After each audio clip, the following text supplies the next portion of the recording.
Hi guys, so I'm going to teach you guys how to do acrylic painting, and so I like to draw animals and stuff, and so you just pull up a reference photo of anything that you want to paint, and I chose a tiger just because I like a tiger.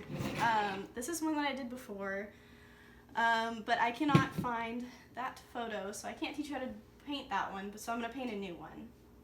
And what I like to do with acrylic paints is first start with a base color that you see is like the most prominent color in the photo. So with like this, it's going to be like the burnt orange color, and you're just going to kind of like lay that down in a shape that you feel is right. You can sketch this out if you want with a pencil, but that takes too long, so I don't really like doing that. So you're just going to do this and kind of map out your shapes with the one color. And acrylics dry really fast, so it's easy to layer them with different colors, so that's why I do this first. You can stop there.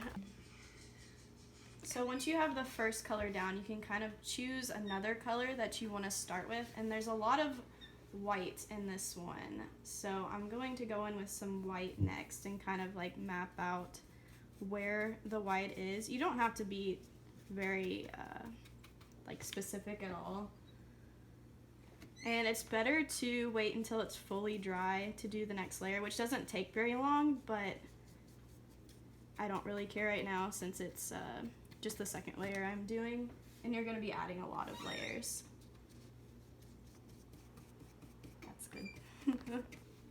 So I just have been mapping things out with different colors. When I see like big chunks that have one specific color, I like to go in and just map that out. And you don't have to be perfect, because again, you can just paint over it with a different color and it'll be gone because the paint's dry so fast. So if you mess up, don't worry about it. I'm saving for the black lines for last because it's harder to paint around the black lines. It's easier to just add them in near the end and then touch it up when you need to. And I'm also going to do the details last. So just continue making your brush strokes. Like I am doing more like rough brush strokes because the fur, and it looks more like the actual texture of the fur. So it depends on what you're painting for the technique of brushstroke that you want to use. But for this, I'm just kind of doing whatever and not being super precise about things. So just keep doing this until you feel like you have a good base, and then you can draw in your black lines.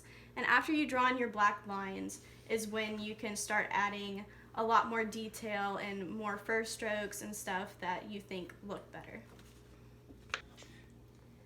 So now I am going back and painting all the black lines because I feel like I'm at a good place to get the lines in, because once you get your black in, it starts to actually look decent and not just like a bunch of blobs of color on a piece of paper. So yeah, you just start painting the black where you need it. Perfect.